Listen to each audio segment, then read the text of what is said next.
The Eagles got their man on the offensive line, that is. The big shoes left behind in stout U. They got to be filled. We need a change. Change is happening. Is it good change? I don't know. We're going to talk about the new Eagles offensive line coach, what it means going forward. Ed Kracz, Sports Illustrated, Eagles beat reporter, joins us in 30 minutes. Sixers lose a hard one last night. And Phillies pitchers and catchers throw the ball around today a little bit. Trending in the AM, we're live in 30 seconds.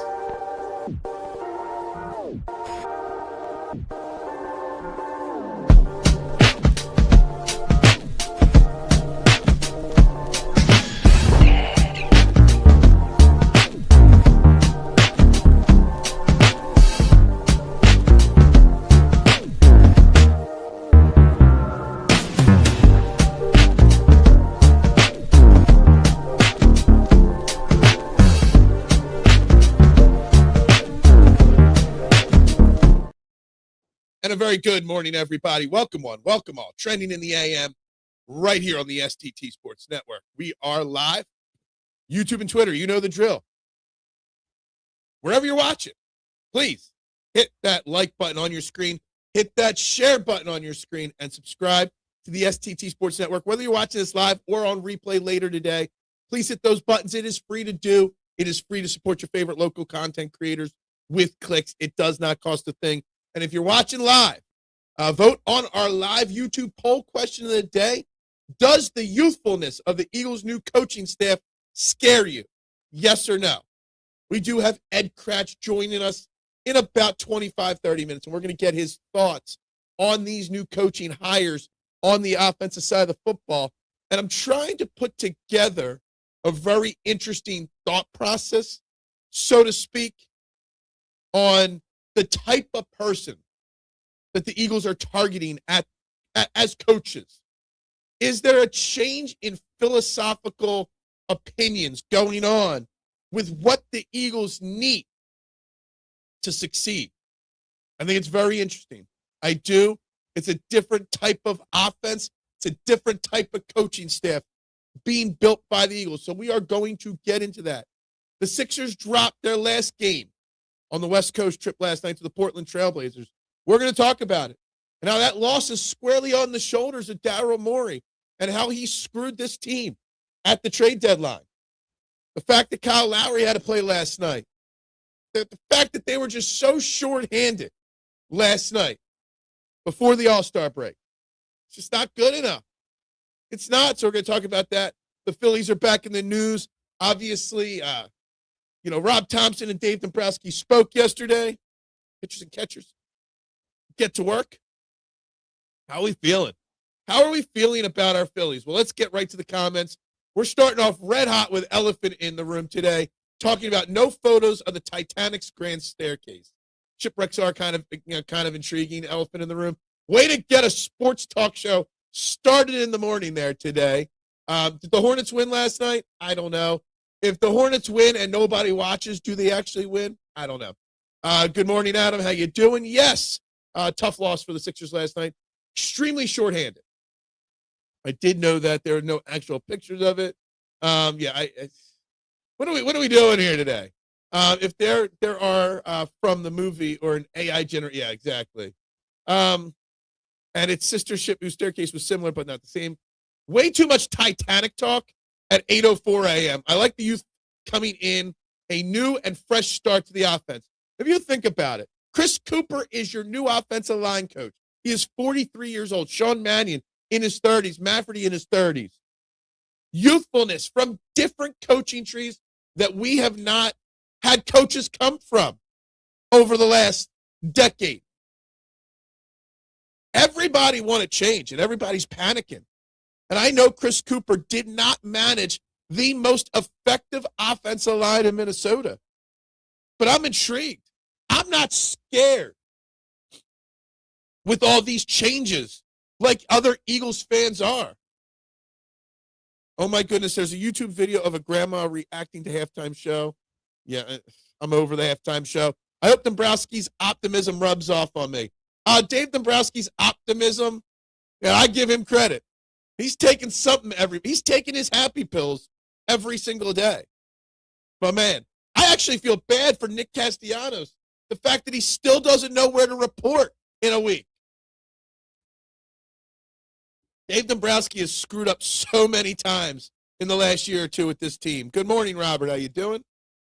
Pacers Halliburton has been hurt all year. I know that, of course.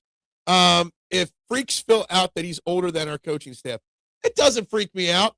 I'm asking the question because it doesn't bother me one bit. I see the trends in the NFL.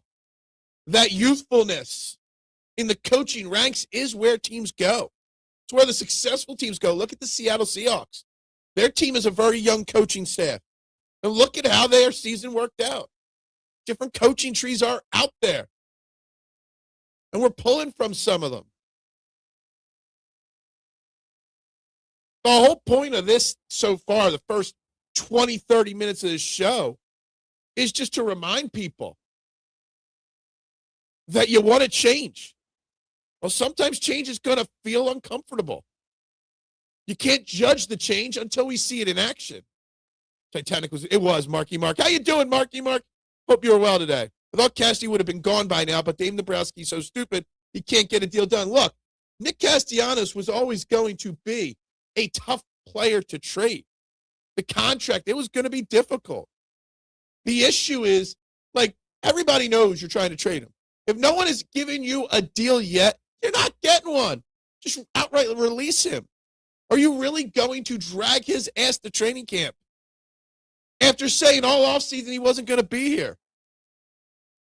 Like, the way they're managing the Nick Castellanos situation, the way Dave Dombrowski has managed trying to trade Alec Boehm the last two off seasons unsuccessfully, I don't think he can put any more direct feelers out there than we are trying to trade a guy and nobody calls. Like, the poor guy just wants to know, where's he supposed to report to start working out for the season?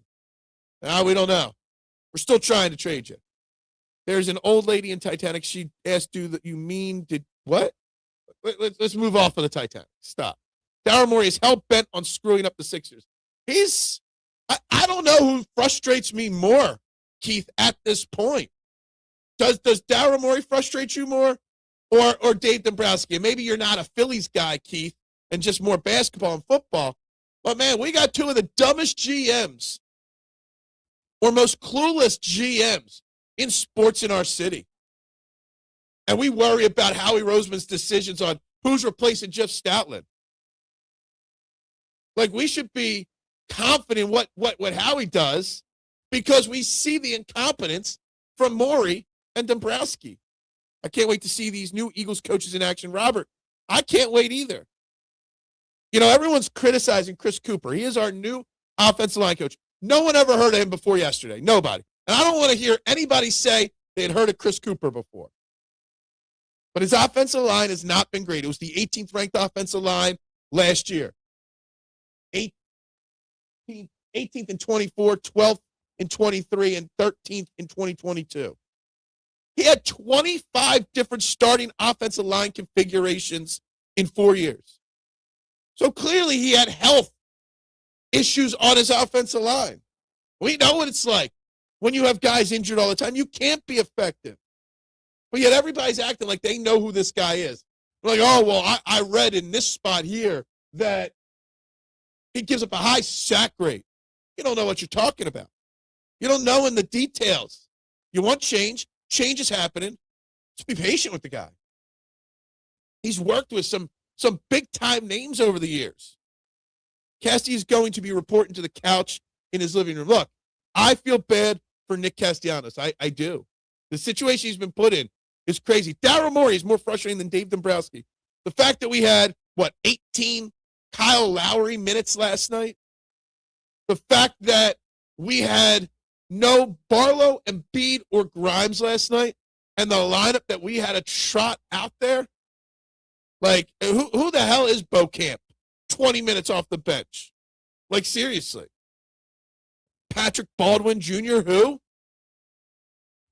Like, Daryl Morey is really trying. Like, we're winning too much. We got to pull the reins back in on this team a little bit. Cassidy must be humbled and know that he is terribly overpaid, and maybe he will open his eyes. Maybe that's it. I doubt that. I doubt that's what it is. I don't think Nick Castellanos is a get humbled kind of guy. I think Nick Castellanos still thinks he's an all-star type player, at least at the plate. Maybe not in the field where he doesn't have a spot to even play at this point. But does this humble him? Look, there was a moment in time a couple weeks ago, a month ago, I was thinking maybe Cassidy stays and he comes in humbled and, works his way to being relevant on this team again. But then I'm like, no, that's. I think the ship has sailed. Dave Dombrowski just can't figure out how to get this deal done. And that's on Dave Dombrowski. Dave Dombrowski massively has limited resources. I wouldn't be shocked if, John Middleton has put the reins on him 100%. It doesn't give him an excuse to fail, which is what he's doing. Where did he come from? Well, Chris Kuper spent the last 4 years with the Minnesota Vikings. He was coached under Kevin O'Connell. He was on Vic Fangio's staff with Denver when he was in Denver. He worked under Josh Grizzard, our new offensive pass game coordinator. He played for the Broncos he played offensive line for 80 games over 8 seasons with the Denver Broncos. He was Peyton Manning's offensive lineman, one of his starters, when Peyton Manning won his last Super Bowl. The guy's been around. The guy's been on some interesting staffs. He's worked with a lot of people. Give the guy a chance, right? What's up, Little G? Good morning. You've literally only heard of a handful of O-line coaches' names throughout our lifetimes. Not this year, lifetime. Only in Philly is that position a media darling. Only a position is a media darling because of Stoutland. Not even, we wouldn't have known who Juan Castillo was unless he was promoted to defensive coordinator, stupidly. We wouldn't have known his name. Offensive line coaches are the guys that do the dirty work that nobody knows who they are. Offensive linemen don't like the fanfare. Offensive line coaches definitely don't like the fanfare. We're passionate about our team. I get that. But, man, we got to relax. I loved Chris Kuper in Born Supremacy. It's Cooper with a K, just so you know. Good morning, Robert. Cassidy has an agent blowing smoke up his ass telling he's still an all-star player. That is very possibly correct. It could be on him as well, and that is exactly Cassidy's problem. Good morning, Bucks fan. How we doing this beautiful morning? I appreciate the efforts towards signing Bichette, but let's be honest, he wasn't the perfect fit. The perfect fit is a right-hander with pop that can play the outfield. Bichette is a middle-of-the-order guy. Look, I don't even know if they were really in on Bichette. I think there's a lot of smoke there. So the only place that casual fans know the O-line coach's name is Philly. We are nuts. We are. And I get it. And I get Cooper has massive shoes to fill. Massive shoes to fill. He does. But the fact that fans are already writing him off because supposedly his offensive line was 18th ranked last year. Well, let me tell you something, people. The Eagles' offensive line sucked ass last year. And I don't care who the offensive line coach is. If Lane Johnson misses 9 games, if Cam Jurgens is the worst center in football, and Landon Dickerson is who Landon Dickerson was last year, injured in subpar, I don't care who the coach is. They're going to fail. So you got to give the guy a chance to come in here and see what he's capable of doing before we overreact. I never heard of him. I never heard of any offensive line coach. Chris Kuper was also in the Patriot with Heath Ledger and Mel Gibson. I love it. I love it, K1. All we can do is, at this point, is give any of these guys a chance. They are our coaches now. I agree. And I'm shocked that the poll question early on is going, are you worried about the youthfulness? Is that 69% no, 71% no with the latest vote, 29% yes. Because the reaction I see online, Big Al, is a lot of freaking out from the Eagles fan base about these coaching decisions. And I don't know why. I think they want it. All former Super Bowl winning head coaches in every assistant position. That's what I think they expected. That's just not what you're going to get. And honestly, what they needed was some youthful, fresh ideas. The NFL is evolving. It's becoming a modern league. Even though defense and running the football still wins in the Super Bowl, to get there, you got to evolve. And the Eagles are trying to evolve. And I praise Nick Sirianni for going against his beliefs, so to speak, and bringing in different eyes and different minds to his coaching staff. Castillo, Mudd, and Stoutland, we know them. Yeah. But we really only know Castillo because he was a defensive coordinator, oddly enough. The players made Stoutland famous with Stoutland U. Yeah. I mean, Jeff Stoutland did bring out how many Hall of Famers. Stoutland did coach how many All-Pros. Some of those were blue-chip prospects, though. Some of them definitely owe their success to Stoutland, though. I saw Wheeler won't be back on opening day, but be back short. I never thought he would be back, Zach Wheeler, for opening day. I always expected June 1st. Now, reports are trending that Zach Wheeler should be back a lot sooner than expected.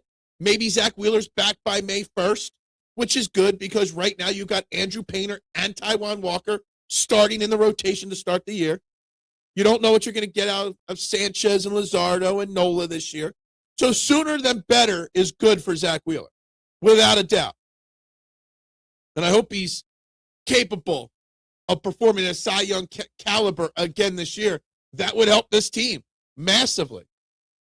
Best right-hander with Pop was Bader. Yeah, the free agent market wasn't huge and ripe with right-handed bats this year. That is true. The O-line is key. Just ask me. Yeah. You got to have a good, healthy offensive line. And I don't care who the coach was. If your players are injured, the Vikings guy that we just hired, 25 O-line configurations to start in 4 years. That's more than 6 different starting O-lines each year. We know the Eagles were hurt this year. It is what it is. Now, I will say this. Taking somebody like Chris Kuper to be your O-line coach instead of Stout, which you know who Stout was, right?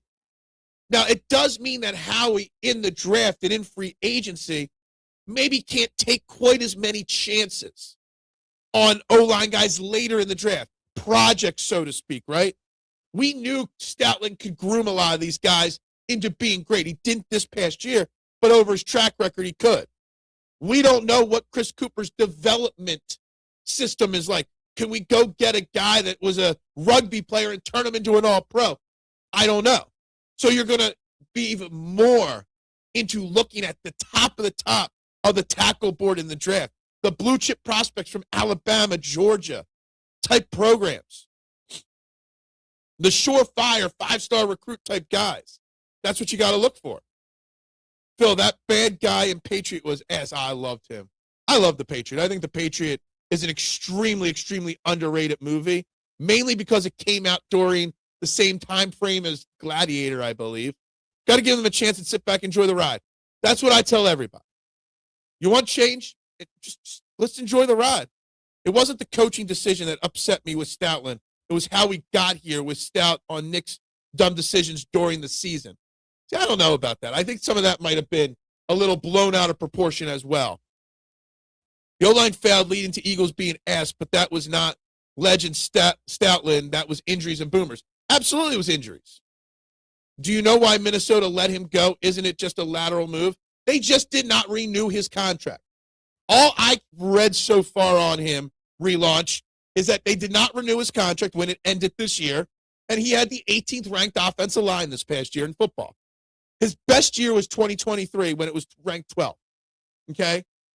Now, some will say, you'll read articles that say uneven line play, high sack rates allowed, but you won't read about all the injuries that were on his offensive line. I don't exactly praise Sirianni for youthful moves. I think it wasn't really his choice. I think he had no choice. This doesn't feel like this was all Nick. It's interesting. Ask that again when Ed Kracz joins us in about 10 minutes. I'll get Ed Kratz's thoughts on that. This is exactly why I thought the Petula hate was overdone. The O-line gave the offense no shot. These new cats can add as many motion play action and route. Yeah, I get it. Keith, I agree. The O-line and the injuries on the O-line in 2025 were the number one reason why this team failed. If you had to power rank reasons for this team's failures, it wasn't Kevin Petullo. It was Lane Johnson missing 9 games. It was Landon Dickerson, should have missed 9 games, but played through 8 of them through massive pain. Cam Jurgens played his worst year of his career. Right after getting paid, too. Go figure. Bill, when is your first of many mock drafts? Whatever you want, K1. Not right now because we got a guest joining us soon, but whatever you want. It won't matter if Guy can't block it up. Exactly. I mean, why not just have Pitbull do? I bet you he's a leading candidate to do it next year. Good morning, Vask. How you doing? Boop to boop, boop, boop. What? Patriot, it's greater than Gladiator. Well, that's a close one. What a great year for a movie. Probably. Guys, 19 people in the room right now. Hit the like button, hit the share button, hit the subscribe button. Vote on the poll question. All 4 of those things are free to do. Please hit those buttons for me. I'd greatly appreciate it. Nick didn't hire a single one of his buddies for any of these positions. These are Howie and Jeffrey Moose. I think Howie obviously has a lot of say in this, and I think Jeffrey Lurie has a lot to say. But I think you'd be surprised how much Nick Sirianni is actually playing a role in the hiring of these offensive coaches. I bet she's got a lot of say in it, and a lot of it. I do. I'm going to write it down so I don't forget. Nick say in coaches. We'll ask Ed Kracz about this. Movies have been asked lately. I don't even go to the movies. Morning, Soldier Steve. How you doing? Driving right now? Okay. Well, we will have Ed Kracz on in about 8 minutes time. So stay tuned. We're going to do a mock draft. Oh, stop. I'm going to tell him you said that, K1. I see a worse record next season, particularly because of the offense. I don't understand why you think the offense will get worse. Maybe it won't get better. I think you're being ultra negative this beautiful morning where we break the code and we won't see freezing cold temperatures for a few days. Be happy. Be positive. There's no reason to think it's going to be worse. If anything, there's a lot of evidence that it will be better. You can't even remake great movies into an average movie anymore. No. Yeah, I know. Exactly. No Cotter up, that's for sure. That is true. You like my choice. Super Bowl halftime show next year, Queen with Ryan Lambert. I haven't actually seen Ryan Lambert perform with Queen. I've heard of it. Maybe I've heard it on the radio. I don't know. Sure, though. Why not? What's up, Bruce? Good morning to you. Hope you are well today. Did you think Nick gets involved too much with the team sometimes? I mean, he is the head coach, Nick Sirianni, Adam. I think it's Nick Sirianni's job to be involved with a lot of the things going on with this. The fact that people don't want a 2-time Super Bowl appearing, 1-time Super Bowl champion head coach involved making decisions on this team or being involved with the offense, I think it's crazy. He is a Super Bowl winning head coach. Shouldn't he have some say? Shouldn't he have some involvement? He is not a cheerleader like people think. Eagles' offensive line will be better. They're going to be better just by default because there's no way they're going to be as injured as they were last year. One of the 3 guys will be better next year. Bad Bunny, sucker-ass Unhappy Gilmore, too. Bad Bunny was great, Happy Gilmore, too. Nick should stay as far from the team as possible. That's such a load of bogus hocus pocus, K1. It really is. I wish they would stop remaking great movies and remake mediocre movies and try to make them better. That's actually a great take right there, Big Al, for sure.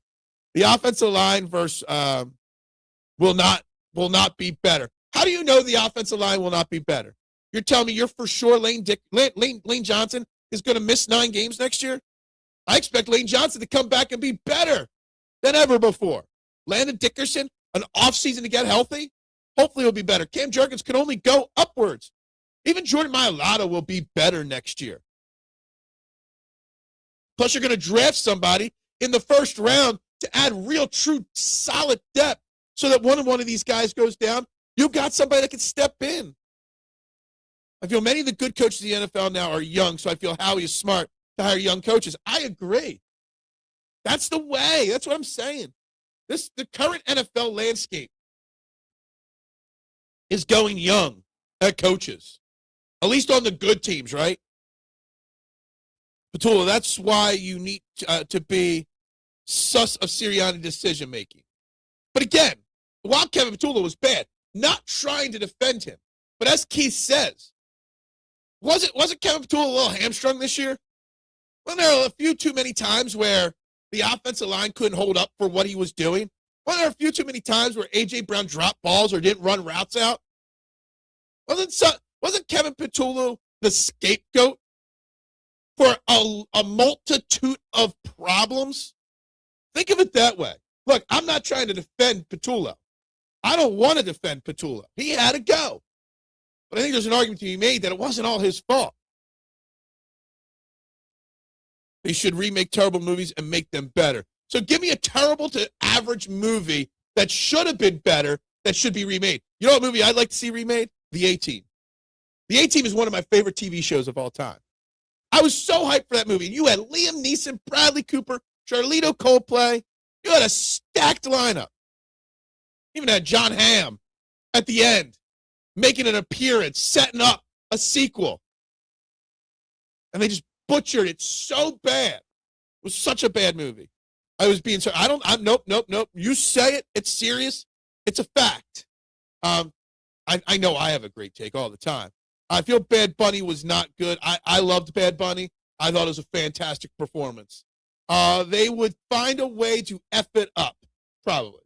Big Al is underrated. Bruce, so did everyone's ears. No, I disagree. Actually, they remade The Room, and I don't even know what The Room is. Never heard of The Room. Any details behind Juergens? He was hurt. Juergens, I don't know if Juergens, was there a new report that I don't know? But from my understanding, Juergens was hurt to start the year, or not fully recovered from his back surgery to start the year, and played hurt or banged up throughout the year because he was compensating. That's what my understanding is. My understanding is that Juergens needed an extra month this year before he should have even been playing. Let's stop with all the negativity on the Eagles' offensive line. Well, look, Robert, the offensive line was banged up and bad last year. We know that. I don't know if it's negativity. There is room for concern. Is Lane Johnson too old to fully recover? Is Landon Dickerson, years and years of injuries, catching up to him? I get it. I do. I think Lane's done a few games in, and then the O-line coach is gone. He's not just another coach. They will feel the effects. I don't know. If Lane's done after a few games, I don't care who the coach is. You're going to got himself out there, and he won't get that offensive line to be good if Lane Johnson's missing. I'm not a Petula fan, but I understand. Was not a Petula fan. What's up, Rick? But he did have 2,000-yard receivers, 1,000-yard running back, and a tight end. Actually, it was a 1,100-yard running back, Rick. And a tight end with a career year. Absolutely. And despite all that, he still had to go. And I'm fine with that. But let's not beat around the bush here. Hey, Rampage Jackson's B.A. Baracus was so bad, but you ran out of money because you paid so much money to all the other actors. You had to get an MMA guy to play B.A. I was actually kind of excited. Then he was brutal at it. It's called expansionism. NFL is going to be Spain and Mexico, so think about it. Yeah, exactly. Everyone here thinks Petula is gone. It's all okay. There's a lot more going on. Petula might still be in the office somewhere. I thought the Easter Bunny was okay. What? I think I remember that, actually. The Room is the greatest awful movie of all time. I don't know. You'll have to email me a link or something. KP was Sirianni's fault for not being able to help him grow into his position. Any new play caller will fail under Nick. He does not have that ability. Then you're going to say Sean Mannion's going to fail because Sean Mannion's a first-time play caller. Phil, you're not telling the truth. It was the best. It was the same best, and you don't know Spanish. You're being contrarian. What? What thoughts? James Pear Jr., Falcon, DE, get cut or stay? I don't know who you're talking about, Bucks. I don't know who that is. To be off the top of my head. I know Duck, but I'm worried about entertainment, not Spain. I don't speak Spanish. I thought Bad Bunny's performance was fantastic. I think that I'm watching the videos yesterday of the set being put together in under 7 minutes. I'm glad I wasn't on a gummy when I saw the video of the Bushes running out onto the field in bodysuits. At least Eminem didn't show up. I'm a huge Eminem guy, so you know. It is entertaining to hear AJ defend KP. That's weird to me. The AJ Brown supporting KP. I just don't get it. Like, is there a game being played with all these people on KP? Or is it really messages being sent? Because you have not heard one Eagles player down talk on Kevin Petula's performance this year. Not one. And that there's something weird to that there that I would love to dive deeper into. But future entertainment is going through Spanish-speaking countries. Have you seen Rampage Eagles online? I don't even know what that is. Okay, I didn't know that. All right, we'll get back to that in a second because, guys, joining me on the I Have No Sponsor hotline, again, our good friend, love to hear him, my man, Ed Kracz of Sports Illustrated. Good morning, Ed. How you doing today? Good morning, Phil.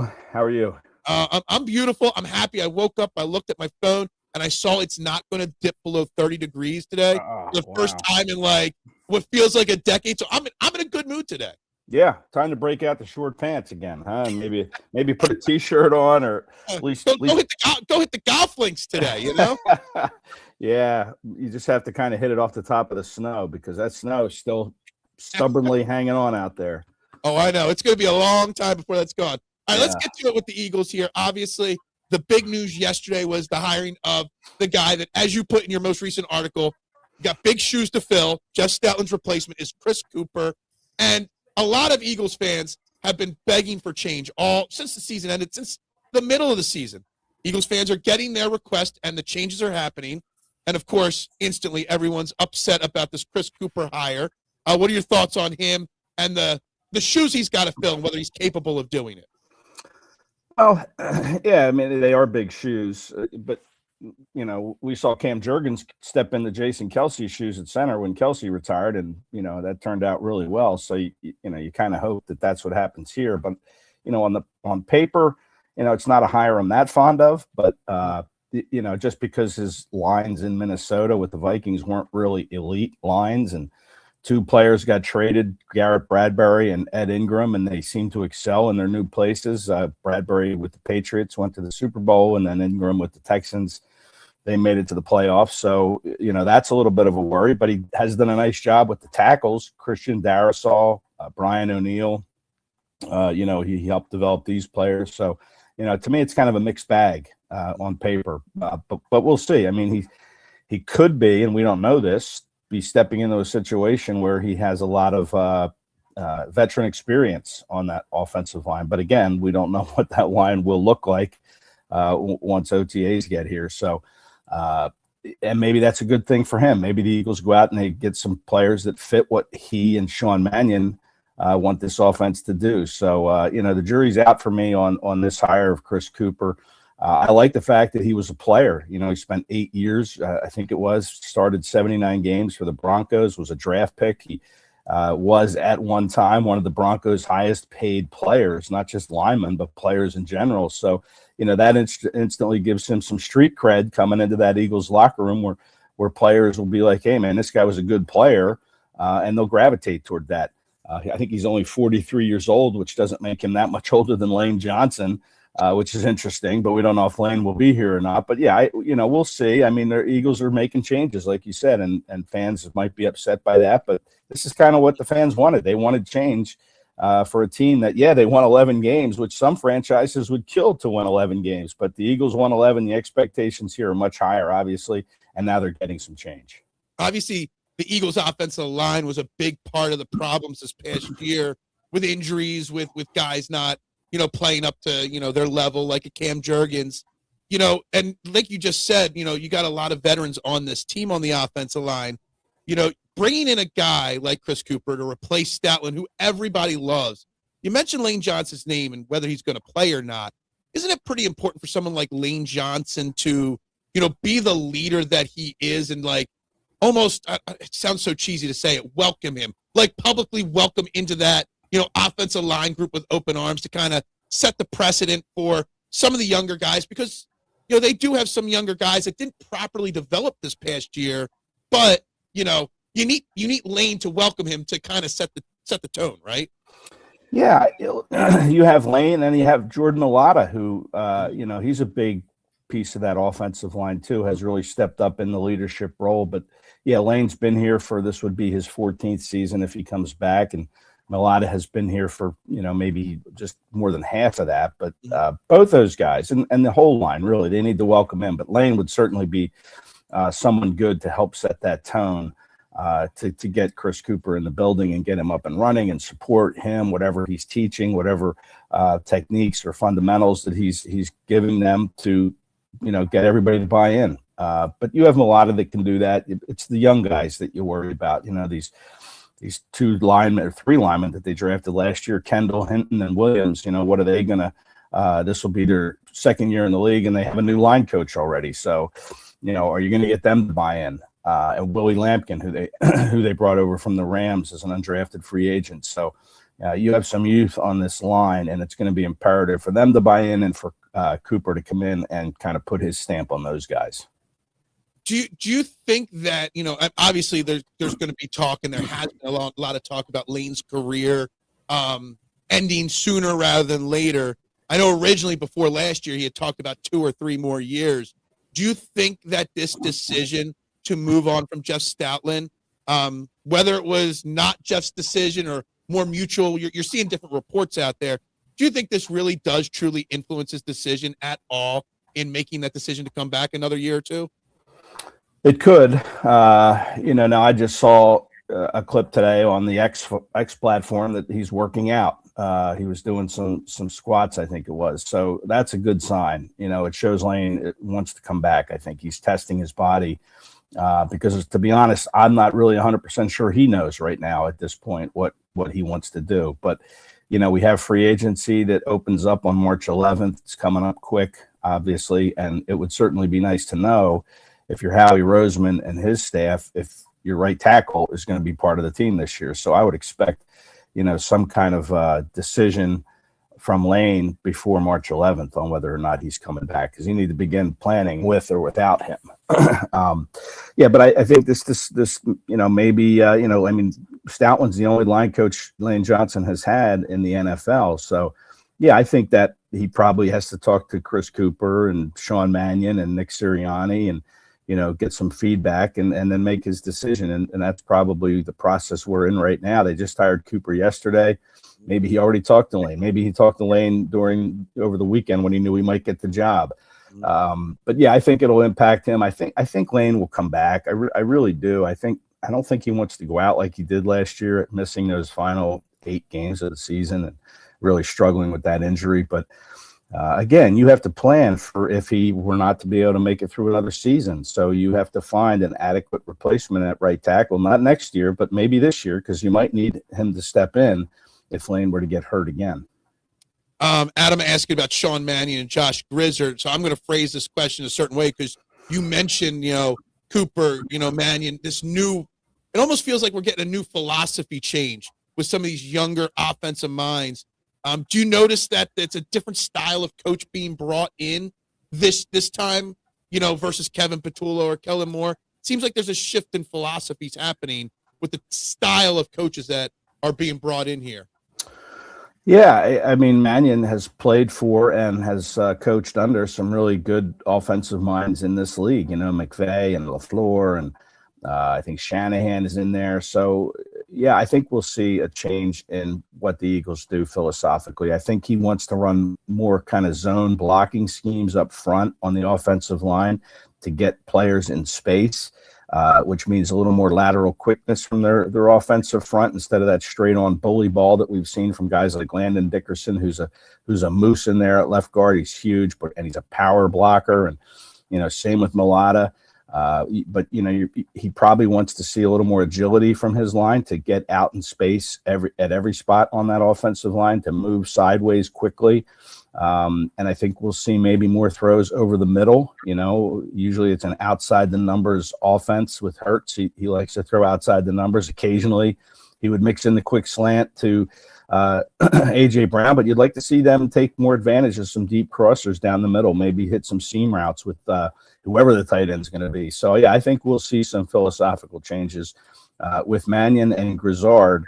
You really don't hear much from the passing game coordinator during the season, but I think, these two are going to work in tandem together. And then whoever the quarterback's coach is as well, I think, they have yet to make that hire.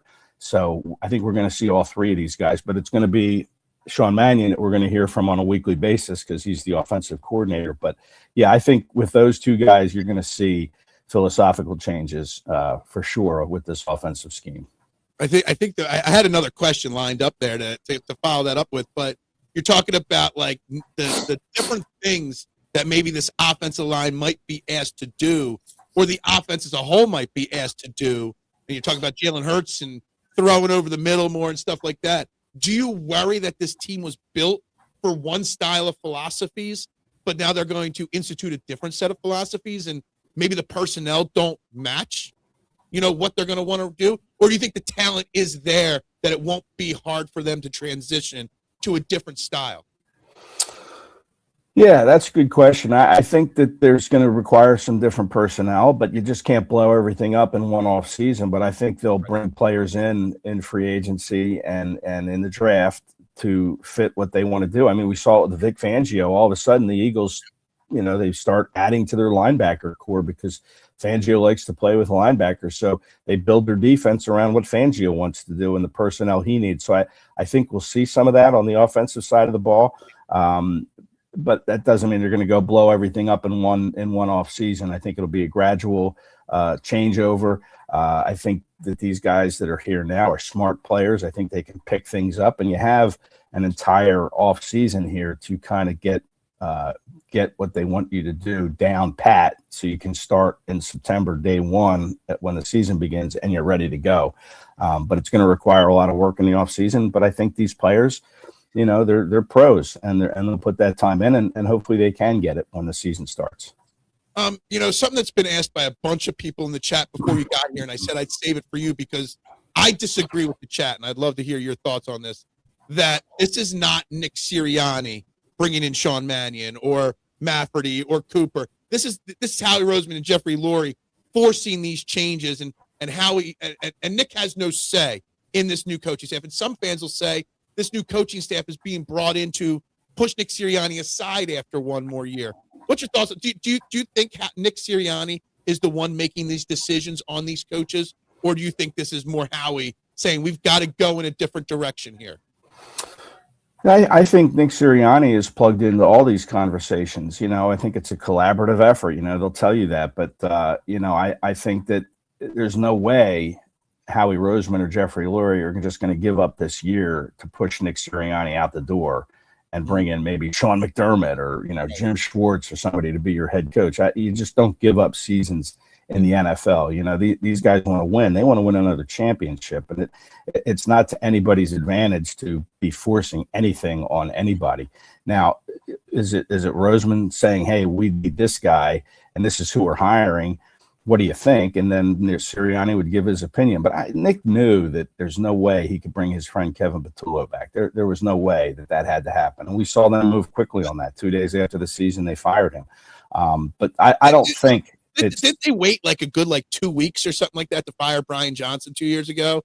It wasn't like a quick decision. Kevin Patullo was a very fast decision. Yeah, it was. And you knew that had to be done. That's not Howie saying, Nick, you got to fire Patullo. It's both of those guys saying, hey, we got to do better at offensive coordinator. So as far as the hires go of Mannion, I mean, Nick's in on those interviews and he's giving his input. And I don't think Howie's saying, well, you don't like him? Too bad, we're hiring him. I think it's done in agreement.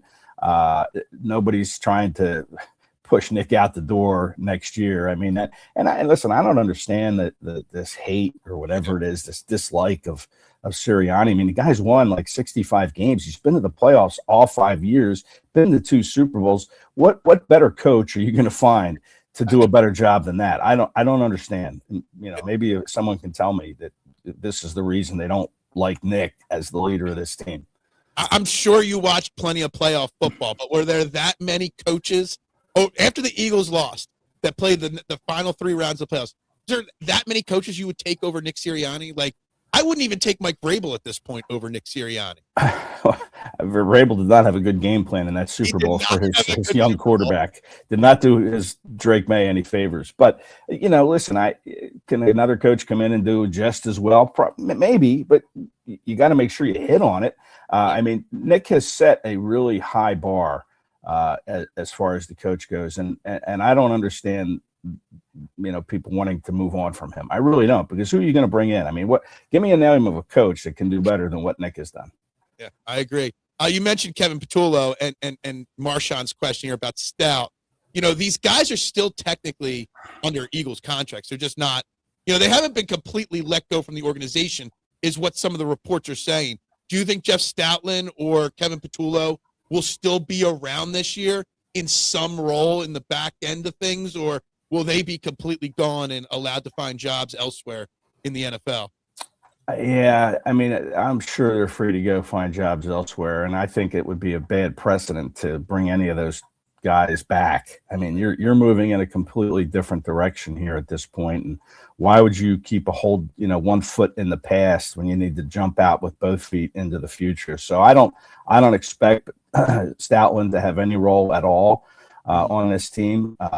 You hope that players aren't texting him behind Cooper's back or anything like that to try to get input from Jeff. I hope it's a clean break.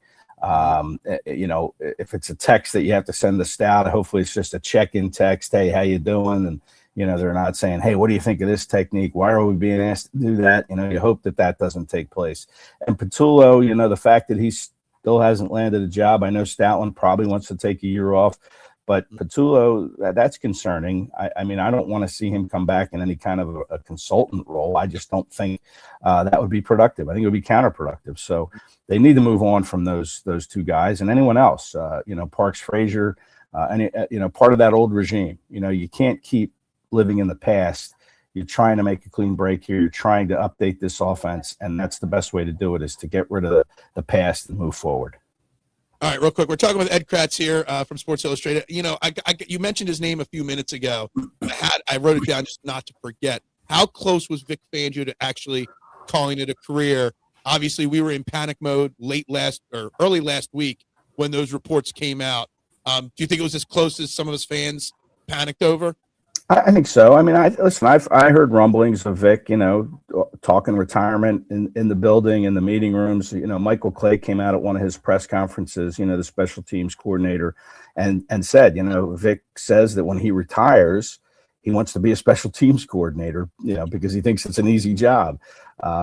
It's not. But, the fact that Clay brings up Fangio talking retirement, those, when you're 67 years old and you're going to be 68 when the season starts, and you've been coaching for 45 years, retirement's always going to be part of the conversation. So it didn't surprise me that he was considering stepping away.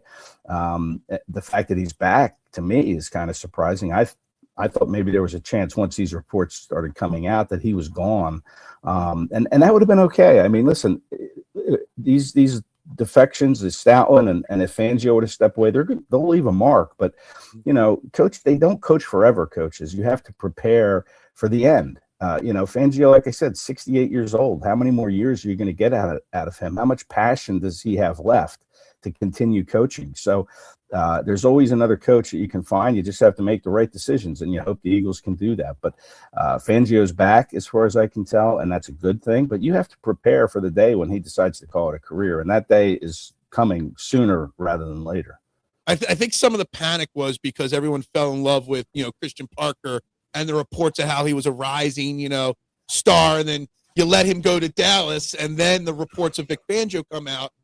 Just like nobody knows offensive line coaches around the NFL outside of Philadelphia, nobody knows secondary coaches around the NFL outside of in Philadelphia.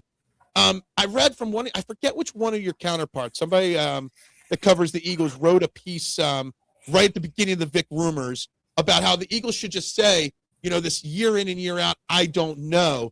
Just make the decision for him. Be like, this is your last year, or you're just done now, whatever it may be, to kind of jump the gun and kind of push him out the door, so to speak, instead of, losing out on Christian Parker. The next name is Clint Hurt. Everyone assumes he's going to take over. Vic, you tell me now when you're done so we have a plan in place. Do you think they've got to be a little bit more firmer in their way of saying, when are you going to be done, versus the song and dance of, I don't know, let me see?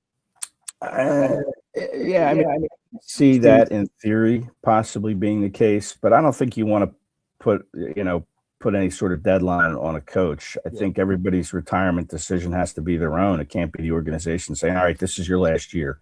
How are you going to coach in your final year, and how will that not hang over your head while you're coaching? So I don't exactly like that way of doing it. When Jason Kelce retired, he says, it'll come to me when it comes to me. The Eagles didn't say, hey, Jason, this is your last year. We're bringing in Cam Jurgens. You have to retire now. I mean, I don't think that's a good way for them to do business. So they just have to be ready. They could have told Christian Parker, hey, man, like, Vic's going to retire sooner or later, and when that day comes, you'll be our DC. I don't think you can do that either. I think you have to let him go out and be a DC on his time, and the opportunity was there.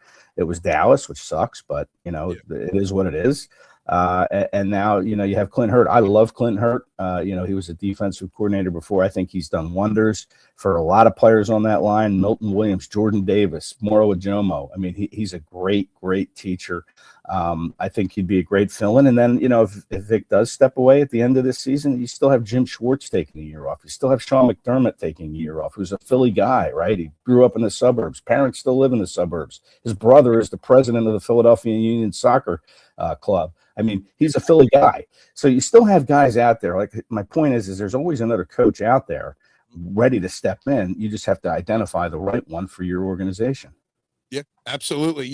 Also in your most recent article I read, and it resonated because I've been preaching it. We watched the Super Bowl. Seattle obviously cleaned house over the Patriots. Like you just said, Vrabel had a terrible game plan, in that game. But I watched that Super Bowl, and I know it was a boring to an extent football game, but I watched that. And I'm like, the Eagles are not that far from being back to in that game and competing with the Patriots and Seattle. And you put in your most recent article about those, odds on the Eagles are one of the favorites to win the Super Bowl again next year. To wrap this whole thing up, this is not, the end of the line for this era of Eagles football, right? Like, this is, this team is still one of the premier teams in the NFL. Well, I'd say absolutely. I mean, Howie Roseman is one of the best GMs in this league. You have to give this guy credit. 3 Super Bowl rosters in the last, 9 or 10 years. I mean, that's fantastic. He's one of only 2 GMs that have won 2 Super Bowls with a different head coach and a different quarterback. So I don't think it's the end of an era at all. You see teams move on and build their rosters up again every single year. But no, I wouldn't panic and say this is the end of an era. I think that the Eagles are, they're just going through some change. And if they get the right decisions made, then they're going to continue. They still have a strong roster. I think, their defense is still young. You might lose, a player or two from that defensive end, from that defensive side. There's decisions at all 3 levels with Nakobe Dean, Jalen Phillips, Reed Blankenship. What are you going to do there? But no, I don't think this window's closed at all. And I'll tell you this, the Seahawks are going to find out just how hard it is to repeat as Super Bowl champions. It's not easy. I know they have a good salary cap situation. They have some free agents. They lost their offensive coordinator, Clint Kubiak, to the Raiders.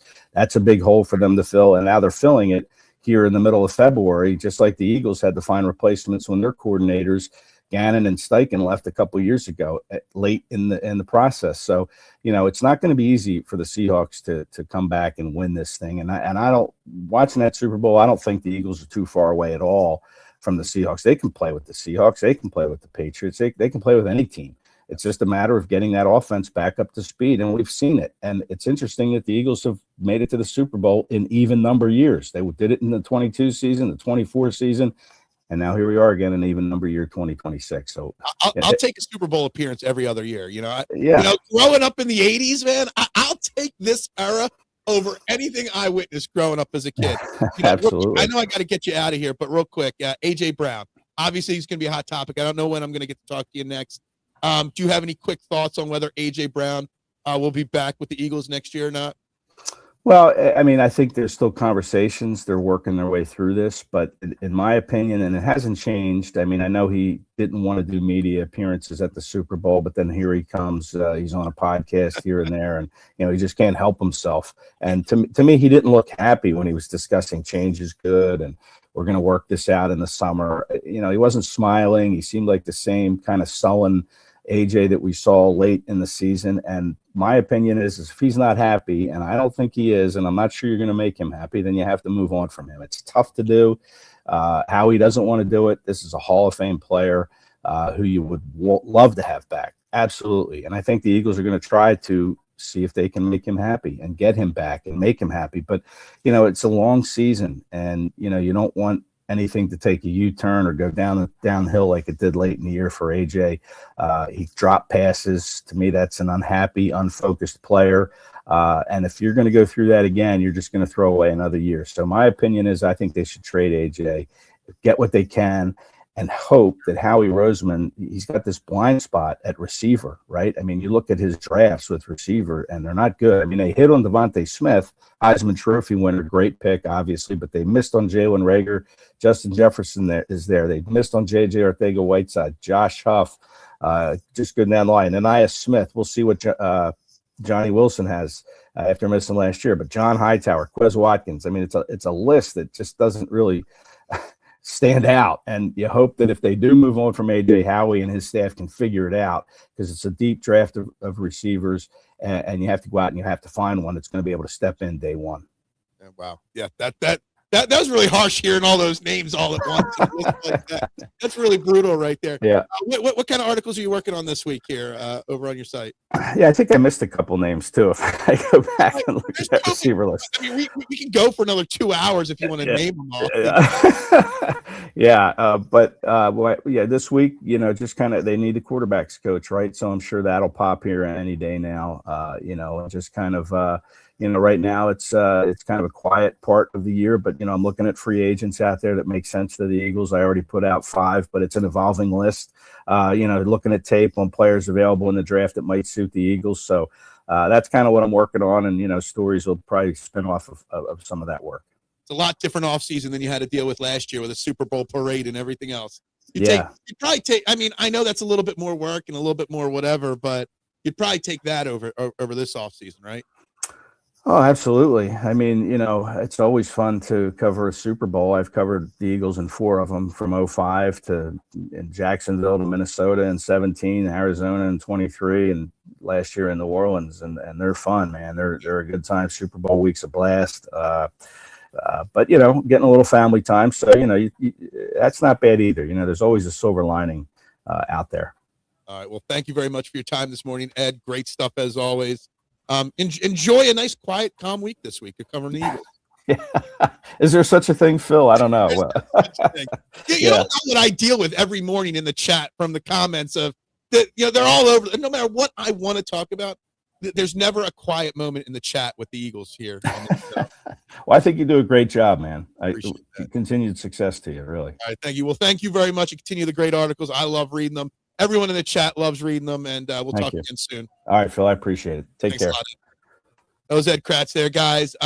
Stop. Did you get hacked already? Guys, let's reset real quick. You're watching Trending in the AM right here on the STT Sports Network. That was Ed Kracz that just joined us. A little bit more time than normal with him. My apologies to Ed. I didn't mean to keep him for almost 30 minutes there. But make sure you guys are hitting the like button. I'm doing a quick check here and a reset on my screen. Let's see here if it ever pops up. We're at 17 likes. Guys, hit the like button, hit the share button, hit the subscribe button. It's free to do. Right now at the top of the hour, our poll question, does the youthfulness of the Eagles' new coaching staff scare you? No, 67%. Yes, 33%. I think that's crazy that many of you are scared by the youthfulness of this coaching staff. But lots of great stuff. I know I missed a lot of your questions, guys. It's hard when you only get 20 minutes with a guest to get every comment and every question in. I did my best. Ed is great. Fantastic. Always enjoy. He's humble. He's knowledgeable. He's not too hot on any takes. He's not too cold on any takes.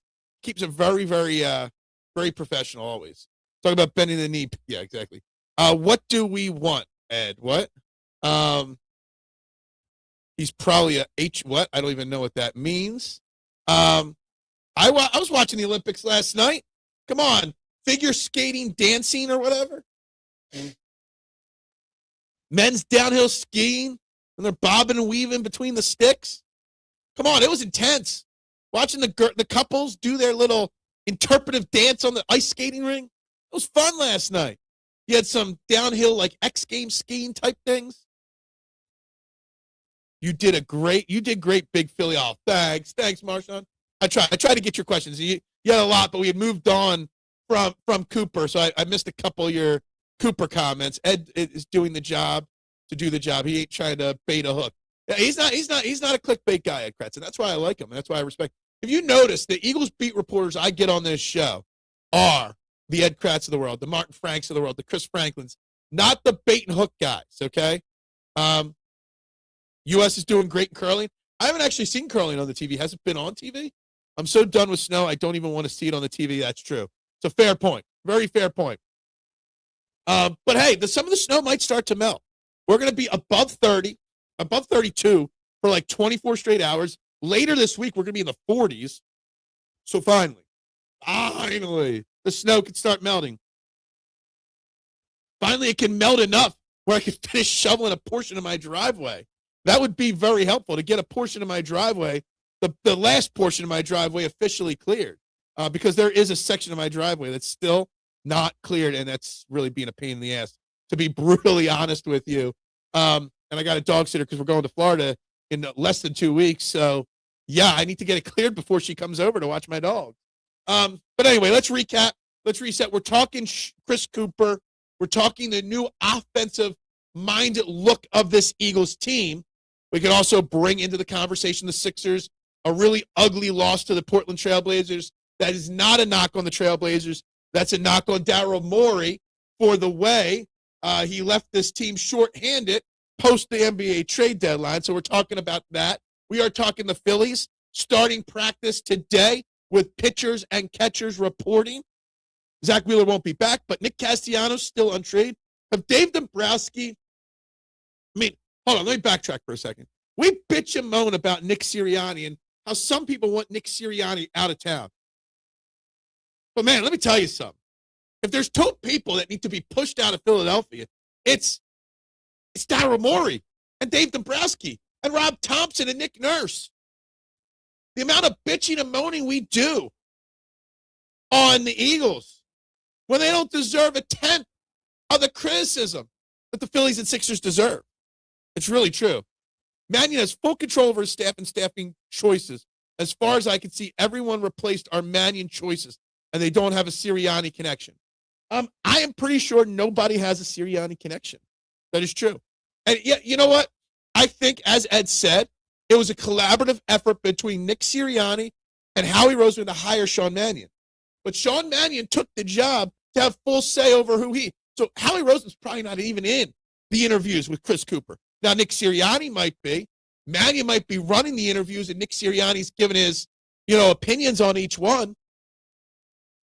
But this is hiring Sean Mannion. It's Nick's show. Mannion hiring all the other guys. That's Sean Mannion's show. Get it out of here. I'll let all that melt. Get that shit out of here. Let it all melt.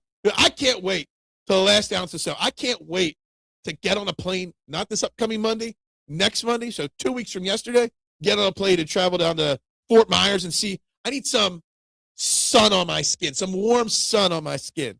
Really bad to put that smile back on my face. This cold weather over the last week or two, what it's doing to my electric bill, driving me freaking nuts trying to heat this house. Driving my mind insane. Can't take it. Just can't take it. But it is what it is. It's where we're at, right? Winter sucks this year more than most.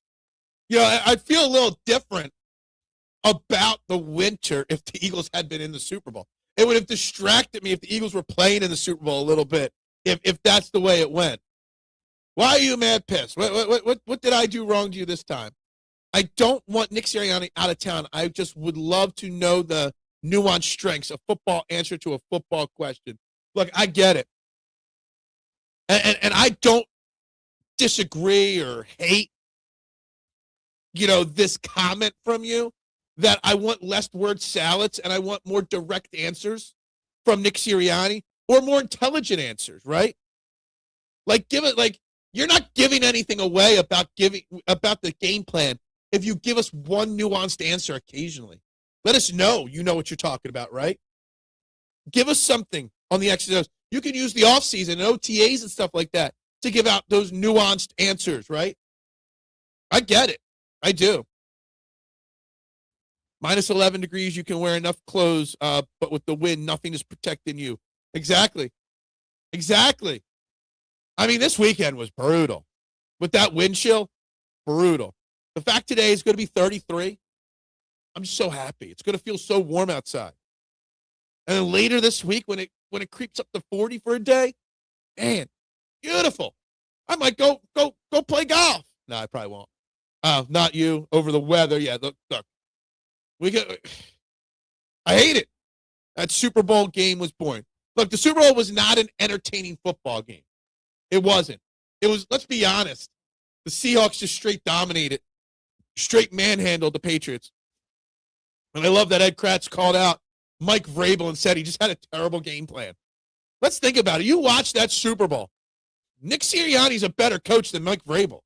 You watch that Super Bowl, and Nick Sirianni belongs in that big game. You watch that Super Bowl, and you know that the Eagles are right there.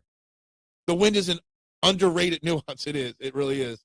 A lot of script writers. Phil, you are assuming that Nick knows what he's talking about enough to actually explain anything. I am assuming that.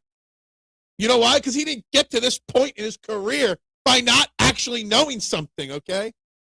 Let's be honest. Trust me, I know a ton of VP who don't know what they are talking about. Look, I don't know what I'm talking about 99.9% of the time. I just fake it till I make it. Maybe Nick Sirianni is just me, at a football job. I was in Florida for 10 years, come back north in 2003. My body still hasn't adjusted. Yeah, that's spot on. Spot on right there. Florida is paradise in many ways. It is. It's also hell in other ways. But weather-wise, I'd love it.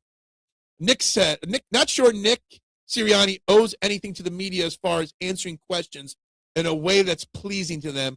I feel he's earned the right to do things his way as he just wins. You know what, Rick? I think that's fair, too. I think we get a little frustrated by the word salads. I don't hate on him for it ever. I understand why that frustrates fans, but I also understand he doesn't owe us anything. He doesn't owe anybody anything. His track record winning is pretty damn good, right? So I get that as well. But I also understand that his style, why it rubs so many blue-collar, hard-working people. They just want direct answers in this city. We love direct, honest answers. We're going down to Fort Myers in 2 weeks. Not St. Pete. Eagles should have been on more than even Bills. Eagles should have been on more than even Bills. What? I was in the Sarasota area. Yeah, I love Clearwater, Fort Myers, anything down there in the Gulf Coast. Love it. The other end of the spectrum was Chip Kelly. He obviously knew what he was talking about, but you knew he was more meant to coach people that don't push back, unrealistic in most places. Yeah, I think that's a fair comment as well, for sure. He doesn't owe anyone except his bosses. That's true. That's all you ever owe is your bosses, right? How will Bryce Harper respond to Dave Dombrowski's not elite comments? I don't know. I have no idea how Bryce Harper will respond, but I'm intrigued. I'm intrigued with all the red light blankets that he's wearing. I don't even know what the F they're called. Look, I have said since day one that the Phillies' hopes of 2026 lie directly on Dave Dombrowski's not elite Bryce Harper comments. Dave Dombrowski has banked that him making those not so subtle comments about Bryce Harper will motivate Bryce Harper to try to be an MVP caliber player again. I don't know if he can be an MVP again.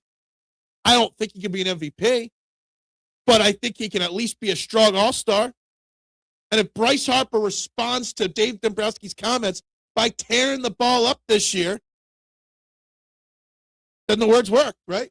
Then Dave Dombrowski won the offseason, right? Then the Phillies actually have a chance. If Bryce Harper's in MVP conversations come late August, you better believe we're going to be talking about expectations of making a run to the World Series.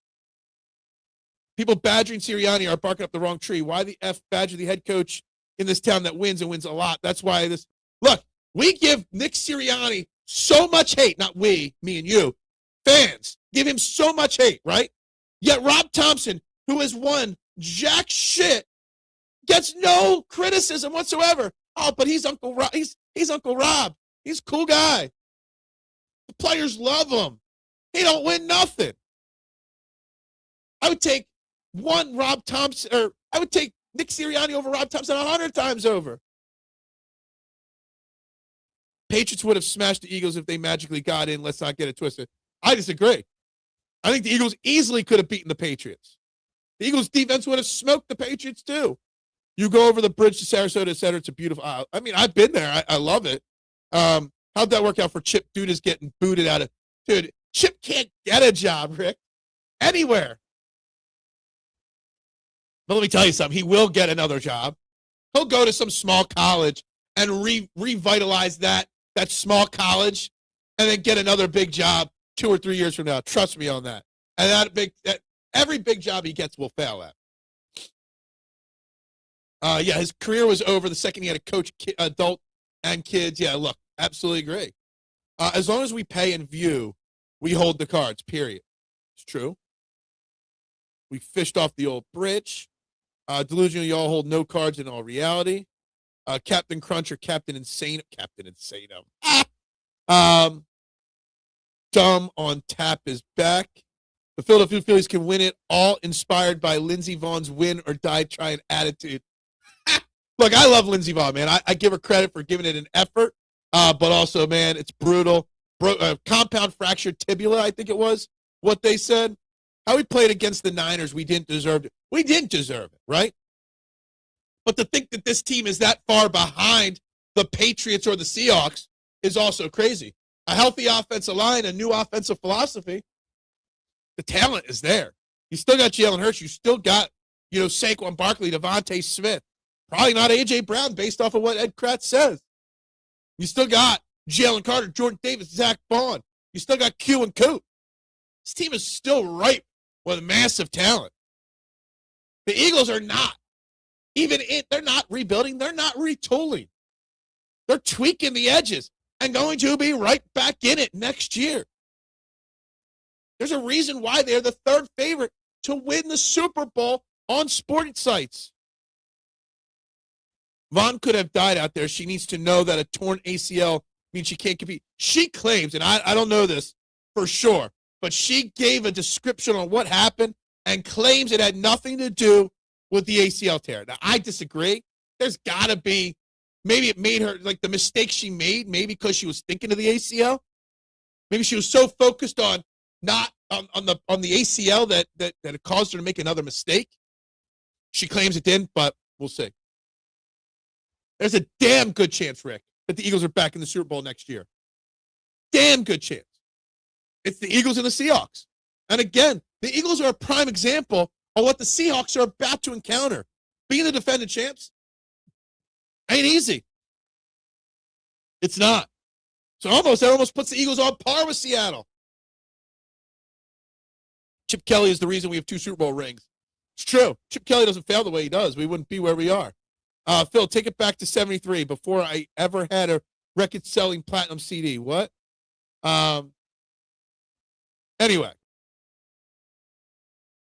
Anybody that's worried or scared or anything like that with the Eagles, I think it's crazy.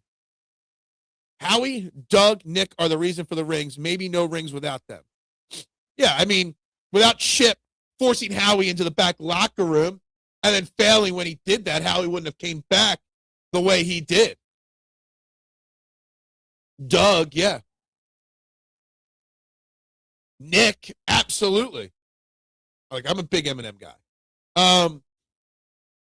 Good point. Yeah, look, I've never seen you compliment someone in the chat, Rick. Look at you, turning a page. Even you are changing philosophies. Giving someone credit where credit's due. Look at that. Seahawks have 130 million in dead cap coming. I think the Eagles are fine at their current. Yeah, look, I wrote it down to go over it. I'm pretty sure they had over $100 million in dead cap this year too. Seattle, I think. I forget what the exact number was, but it was a lot of dead cap this year. So again, trading AJ is not the fear that people think it is. The fear of trading AJ is replacing him. And Ed reminded us how bad Howie Roseman is at drafting wide receivers. Murph is the one guy in the city that had the Seahawks called as the real Super Bowl contenders. Murph? I don't even know who Murph is. I can't believe Lurie gave Chip Kelly power. Jeffrey Lurie loves, like, Chip Kelly was his shiny, bright object.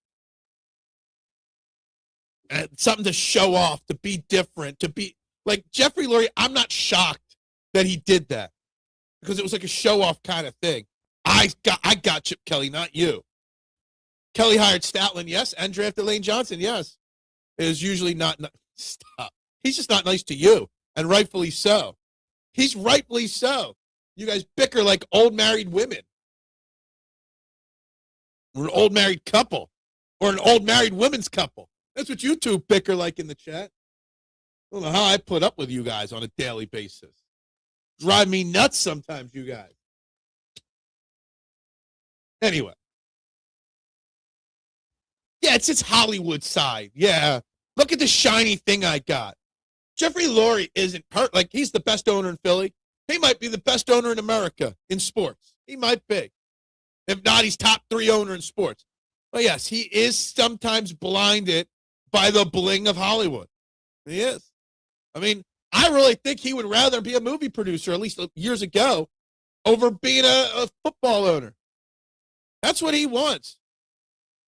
All right, I'll work on Chris Franklin for next week, okay? We'll see. Franchise tags start next weekend. Maybe we'll wait 2 weeks. We'll see. We'll see when I get Chris on. I got to find some good Phillies guests for later this week and next week next. Did Phil just call all of us? Maybe. Not just all of you, just Rick and the Mad Chatter. The worst Super Bowl halftime performance ever was Kendrick Lamar. Yeah, I wasn't a fan of Kendrick Lamar last year. I much rathered Bad Bunnies this year. I finished Dr. No. It's a great movie. It's a legendary movie, Dr. No. Don't get me wrong, Captain Insano is cool, but does he have peanut butter crunch? What are we doing today? What are we doing today? Huh? Where's this conversation going? Well, that's what we do on this show, right? We let the conversation go wherever it wants to go. I mean, there's 21 people watching right now. 21 of them, all 21 might not be into Captain Insano talk. Maybe some of them want to talk Eagles football. Maybe. And if you got comments, drop them. If you haven't yet, hit the like button, hit the subscribe button, hit the share button. We're coming up on the final 10. They ain't like us. What? I don't even want to get into this here. Lamar at least had somewhat catchy beat now. I'm not a Lamar guy. Jeff L is the only constant since 2000. Lane is the only constant since 2000. Everyone had a hand in it, but the one guy is not. Give the credit to Joe Banner. What are we giving Joe Banner credit for? Joe Banner, if my memory serves me, never learned. Howie Roseman has learned. Howie Roseman was not a great elite GM. Howie Roseman learned from his mistake. Did Joe Banner ever learn from his mistakes? Joe Banner had a brief tenure after Philly with Cleveland, and he hasn't been in football for a long, long time. If Howie Roseman lost his job with the Eagles, he'd get another job pretty instantly. What? I liked Kendrick's show better, but Bad Bunny's Latin beat made me want to move. Yeah. Yeah. Oh, Joe Banner's the one guy not to give credit to. I was a little concerned there for a second. I thought you were saying that you wanted to give Joe Banner credit. I'm like, what is this world coming to? What did I miss? 11 days till the first day of spring training. Phillies pitchers and catchers, Joe, report today. First full squad workout's not for another week and change. But pitchers and catchers are down there throwing the ball around starting today. Yes. Baseball's back, and I don't care. Like, I can't get excited, Joseph. I can't. I cannot get excited for Phillies baseball this year. I will talk about it. We will talk about it. My comments on it will be very negative this year. I hate to break it. I will be a negative Nancy when it comes to the Phillies this year. 100%. If people actually enjoy listening to Bunny and it's not a giant prank, we'll let it go. What? Mr. Bunny was way better. Let's get off of Mr. Bunny and Mr. Lamar. Joe Banner laid the groundwork for what we have here. Yes, he's mad. Yes, he made huge mistakes with his payout philosophy, but that was how it was back in the day. I mean, he did help train Nick Sirianni or Howie Roseman. We can give Joe Banner credit for teaching Howie Roseman what not to do, yeah. Rolling Stones or Beatles? My personal opinion, I enjoy the Stones music better than the Beatles. The Beatles are probably the bigger band all time, but I prefer the Stones over the Beatles. I always found the Beatles to be just a little overrated, in my opinion. Phillies didn't do enough to get me interested. In fact, they did so little, it de-interested me, yeah. Howie Roseman was like Sirianni in the past. Did something really good, but was terrible at drafting. People wanted him out at one point. Absolutely. I think even I used to do on Twitter, #Fire Roseman. We're talking before 2020. Every couple of years, the Eagles learned to master the soft rebuild. Losing Stout hurts, but was needed to change up his stale offense. New coach, new philosophy. This team needs a new direction. What's up, Peanut? Been a minute. Hope you're doing well, my main man. But yes, it's not even a soft rebuild this year. It's a slight little tweak, okay? It's a retool, not a rebuild. It was needed. Everybody wanted it, and now it's happening. And everybody's annoyed and pissed off. And it drives me nuts. More excited for the Phillies. I am more excited for the Phillies than the UFL. 100%, Adam. Yes, I am. I had plenty of bad Bunny when I was a young man, but I also have plenty of great Bunny. Oh, my God. It's all good, Peanut. I love you, my man. Love you. Nothing but love for you, Peanut. Think about this. Howie originally sent his resume and was pushing to get into the Jets organization. They forwarded his resume to Bannon instead of bringing it. Look. The Jets are probably kicking themselves in the ass always. Always about it. I wanted him out before he drafted Devontae Smith. We all did. Actually, and I wish you would have thought this.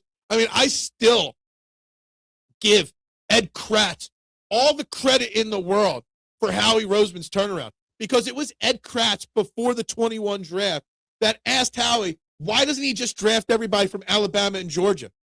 And then guess what?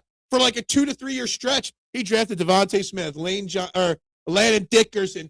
He drafted nothing but elite guys in the top end from elite schools. It was literally Ed Kratz's that saved Howie Roseman. Of course, it's all Jalen Hurts. Here we go. You can't have one day that I escape Jalen Hurts hate in the chat. Come on now. Pump man, say something nice about Jalen Hurts, please. Remember, Jalen Hurts is the one hanging out with the legends, the GOATs. The GOATs get to hang out with Jalen Hurts at Super Bowl, right? Tom Brady and Peyton Manning got to hang out with Hurts, not Hurts with them. We'd love to know what got Howard to start going hard on the SEC. It was Ed Kracz asked a question before the 2021 draft.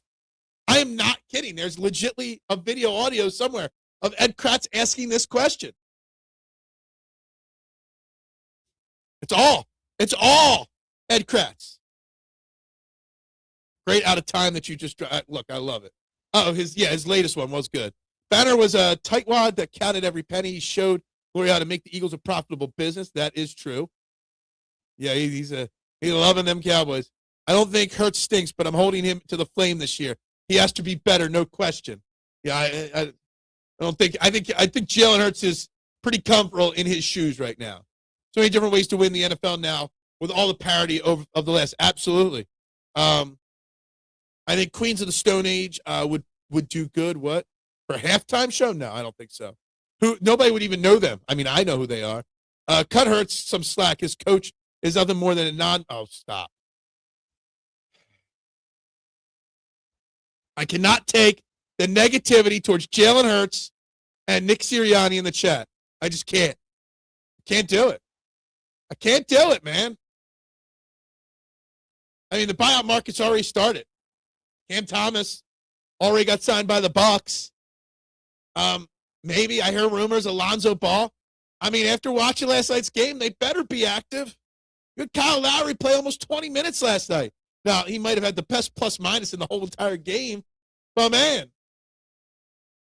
the roster's lack of depth now, when anybody misses games, Rick, is brutal. Sixers are going to come down just a touch over the next month. Hurts us something like 16 incomplete passes in 2 Super Bowls. Darnold and May in the recent Super Bowl. That's such a great point, Duck, right there. The new script is out. Looks like Eagles-Broncos colors. Let me tell you something. When the ratings of the Super Bowl come out, right? When the ratings for the Super Bowl come out, I bet you they're a little lower than ever before. I know the rumors are that the Bad Bunny portion was one of the highest, if not the highest viewed halftime show of all time. And that's why they had Bad Bunny, because they knew that, right? 135 million people or whatever they're saying watched the halftime show. But if there's actually even an ounce of truth to script writers and the NFL looking to push certain teams to the Super Bowl, the Eagles will be in the Super Bowl next year. Why? Because the Eagles are a bigger draw, good or bad, than Seattle or Denver or Seattle or New England or Denver or 99% of the teams. It's the Eagles, it's the Chiefs. That's where the money comes from. They absolutely start their trip home early, and I hate that. Fairway to Heaven tonight, 6 p.m., yes, breaking down the AT&T Pebble Beach Pro-Am. I love Pebble Beach, one of my favorite golf courses in the world. Would die to play there. Nick Sirianni has summer camp counselor vibes. Stop. Yeah. It's like the counselor that sneaks off into the woods to do it. I mean, sometimes he's got the energy like he did a bump. Yeah, the Eagles, because you either love the Eagles like us and we all tune in, or you hate them, so you tune in to watch them lose, right? Bad Bunny beats come from Africa. The African slaves that were, no, I don't know anything about that. Yeah, the bump comment, man. Well, I hate the Nick Sirianni hate. The bump comment kind of might be comment of the day, Rick. I don't know. Will that get nominated for comment of the day? The Sixers did not do well last night. We'll say that. I mean, looking at the box score, I mean, it's bad. When you got Marjan Beauchamp playing 20 minutes, Kyle Lowry 18 minutes last night. Patrick Baldwin Jr., who? Playing minutes last night. It was brutal last night. You are so wrong. You're a glorified cheerleader. Does it from his pinky finger? You guys are nuts. Completely insane. Talking about Captain Insano. Some of you guys on the chat on a daily basis, you guys are Captain Insano. No doubt it. I also read something, Rick, that they're one of the bottom feeder three-point shooting teams in the NBA. And they still hit all those threes last night. So, yeah, make that make sense, right? Returns the group ready to go. Canoeing with definitely a schedule. Yeah, it was a Doc Rivers schedule loss last night. Should have just sat Maxey, too. Yeah, the NBA did announce yesterday that they will be voting, and they expect it to pass on 2 more teams added to the NBA, most likely Las Vegas and Seattle. Supersonics maybe coming back in the coming years.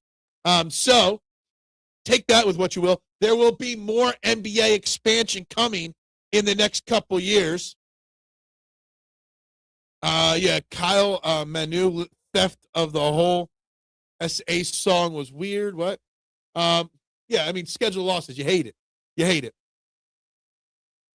Where do I have Jalen Hurts ranked? I mean, let's be honest right now, Mitchie Poo.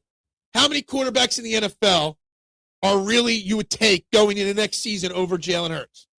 Josh Allen, Patrick Mahomes still, Matthew Stafford maybe. Jalen Hurts to me is still a top 5, top 7 quarterback in the NFL going into next season. there's still not that many quarterbacks I would take over Jalen Hurts. Maybe the list is a little longer than it's been, but it's still not many. Jalen Hurts is still one of the winningest quarterbacks in the NFL. June almost broke Klay Thompson's threes in a quarter. Look, if you watched that game last night, good for you. I did not stay up to watch it. The NBA will get even more diluted. I agree. Expansion is not always good for the game. It's good for the business end, but that's it. Yeah, I always expect every time I rewatch Men in Black, I kind of feel like I'm going to expect to see Adam Silver. In the first Men in Black, that guy that carries the cat bag to the jewelry store owner always looks like Adam Silver.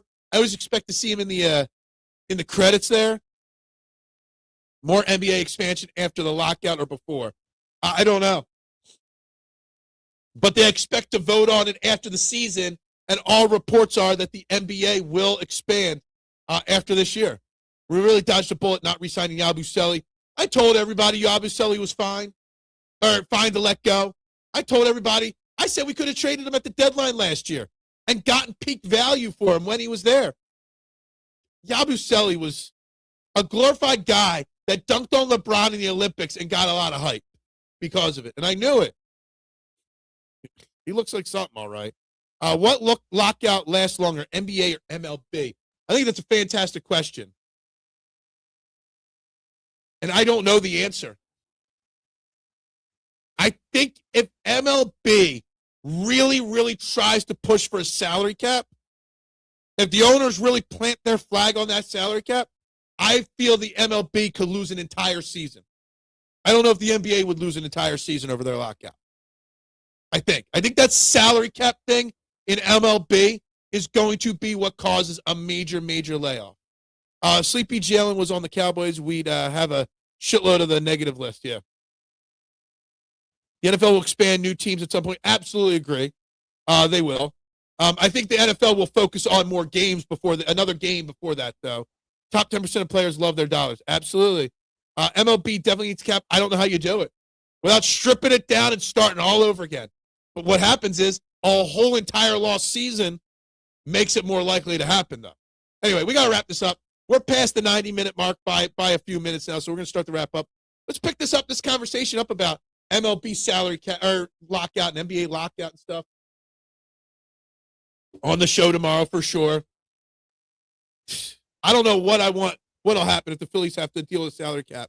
I mean, it'll be bad. It will be bad. When the NBA expands, they can have the Sixers give us a new team. Stop. MLB will I think it'll be a whole season. Thank you very much, Adam. Thank you, everybody, for tuning in. Great shows always, obviously. Like, share, subscribe. Click all the buttons on the screen. Please, do your best, do your worst. But we'll be back tomorrow. More great Eagles, Phillies, Sixers, maybe Flyers. I don't know. Fairway to Heaven tonight, 6 p.m. right here on this channel, guys. But for now, everybody have a great day. Go Birds! Thanks, Ed Kracz, for your time today. Bubbles up.